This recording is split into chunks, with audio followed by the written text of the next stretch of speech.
Hello again, Doran Markowitz here from D Guitars Miami with another edition of This Week in Cool Custom Guitars. This week's particular instrument is my Gibsonized Sunsmile Flying V. I ordered this a few weeks ago, and when I received it, I had noticed that it needed quite a bit of upgrading and repair work. Primarily, the fingerboard was separating from the neck, from about the nut to the second fret. So I had to reglue that. The frets were terrible, so I had to dress and crown them. I had originally decided that I was going to dress it up to look like a Gibson Flying V just for fun. When I got it, it was all black with gold hardware. Fairly boring, but what it had in its favor was it had block inlays and binding on the fingerboard, which I thought was really cool. So I went ahead and I ordered a Gibson truss rod cover, which I had found to be too big for the miniaturized headstock, and I had ordered a 3-ply Gibson style Flying V pickguard that I was going to just mount. And what I did was, when I saw that this was too small, I figured, what the hell, I'm going to do a Gibson decal on the headstock, since after I fix this I'm going to have to refinish the neck anyway. So I did that, and I cut a new truss rod cover in the style of the Gibson bell shape, as you can clearly see. The repair came out beautifully. In fact, you can't even see any separation. You can't see the repair at all. The finish work, impeccable. The way I did the pickguard so that it would not interfere with functionality of having to remove pickups or change the electronics was, I basically screwed it down as a plate on the top. And then what I did was, I routed out the area where the pickups would just slot in, as if it was just a plain body. I also notched the pickguard in such a way to where it goes around the bridge itself. So basically, it's just decorative. It's not actually there as a functional pickguard, because on the back you can see clearly it's got the control plate. I loaded it with two Mighty Mite Mother Bucker pickups in Zebra, and I wired each one to their own series parallel switch. I don't like hum, so I didn't really want to do the coil tapping deal, but I did want to do a brighter sound when I wanted. And in the up position, they're full series humbucking, and in the down position, this one affects this one. It's in parallel humbucking. Same thing with this. Parallel basically means that the two coils, instead of going like this in a Z formation, they're going in the same direction. And what that does is that it brightens up the sound quite a bit, and it also reduces some of the output slightly, simulating the sound of a single coil or close to it. I used long shaft Gibson pots for the volume and the tone, a 500K and 300K for the tone. 500 for the volume, 300 for the tone. And a 3-way Gibson toggle switch.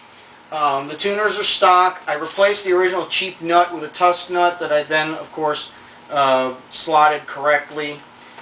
I thought it would be apropos to use a Stevie Ray Vaughan style black with white note strap, which is secured tightly with nice gold strap locks.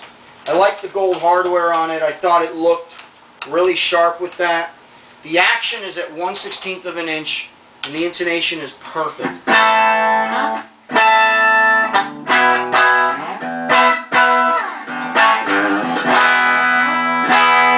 This guitar is loud too, but it gets really nice and bright. Here's the bridge pickup in parallel.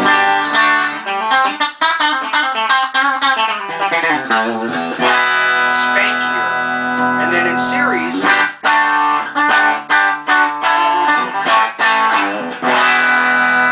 crushing. Neck position. Series. And in parallel.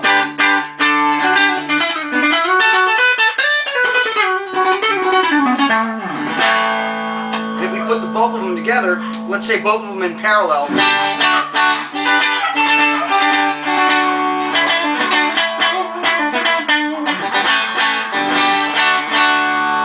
nice little chimey honk to it. Let's say we put the neck pickup in series and the bridge in parallel. A little fatter, a little bit more bass.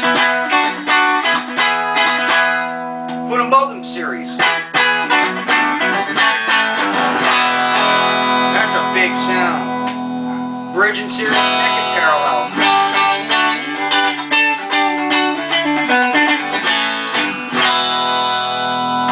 You get the idea. It's got a wide range to it. Volume control has a very nice sweep to it, very gradual, as does the tone control. I used a nice 22K capacitor, a .022 capacitor, nice orange drop. Very, only the best appointments for these guitars. Obviously, because I Gibsonized it, and I did it out of fun. This is part of my own private collection that I would never sell, simply for the reason that it's not a real Gibson, and in good conscience I could never do that. Oh, another thing that I did was that it originally came with a jack mounted with one of these plates that sticks straight out. That's no good. So what I did was I routed out the cavity and I installed a Strat style jack cup. That way the cord comes out at an angle, you can sit with it between your legs and you don't even hit the cord. It does not affect anything. Yeah, it's a really cool, really fun guitar. Let's hear how it sounds with some distortion.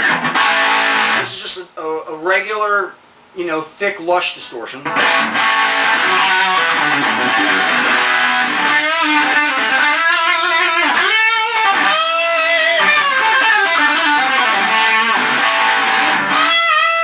Neck pickup.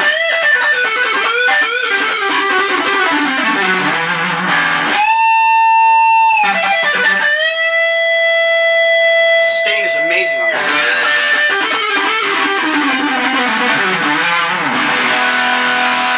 Let's hear it with something a little bit more compressed with some flange and some reverb on it.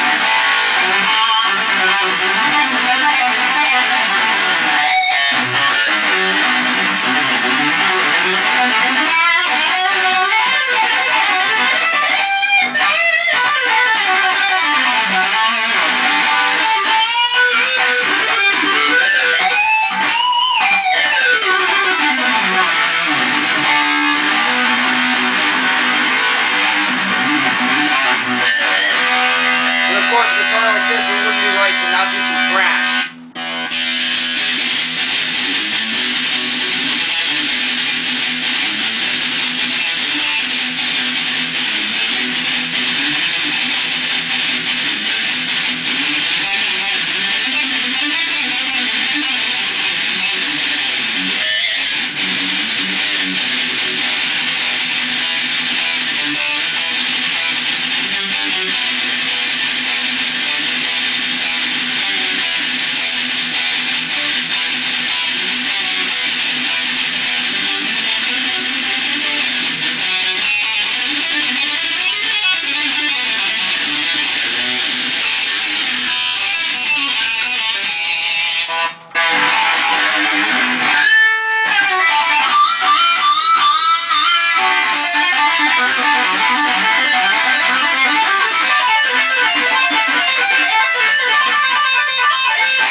You can hear it's got incredible sustain. It's an incredible playing guitar. The neck is nice and fat the way I like them. It's got a perfectly nice round C shape to it. It's got a nice flat 12-inch radius fretboard. These can be found fairly cheap. The only thing is they do require some, upgrading and improving. They require some modifications to get them to play well. When I got it, the frets were scratchy because of the way they were sanded and they weren't even dressed. It was horrible. You had high spots everywhere, so it was just fretting out just by playing. I mean, I couldn't get low action on it. I had anticipated, doing the dress up like I had said. I didn't anticipate basically rebuilding the guitar, but that's fine. It's what I do. I enjoyed it in the end, and as a result, I got me a cool playing and sounding Flying V. So, okay, until next time, if you find that you have an instrument such as this that needs some repair work, such as a lifting fingerboard that needs re-gluing and touch-up finish, or fret work, a new nut installed, you want a different decal put on your guitar, or more importantly, if the old decal is wearing and you need it, refinish done in a new decal, new pickups, pickguard installation, electronics, whatever, don't hesitate to give me a call at 305-896-1811. Until next time, Doran Markowitz from D Guitars Miami. Thanks for watching and have a great day.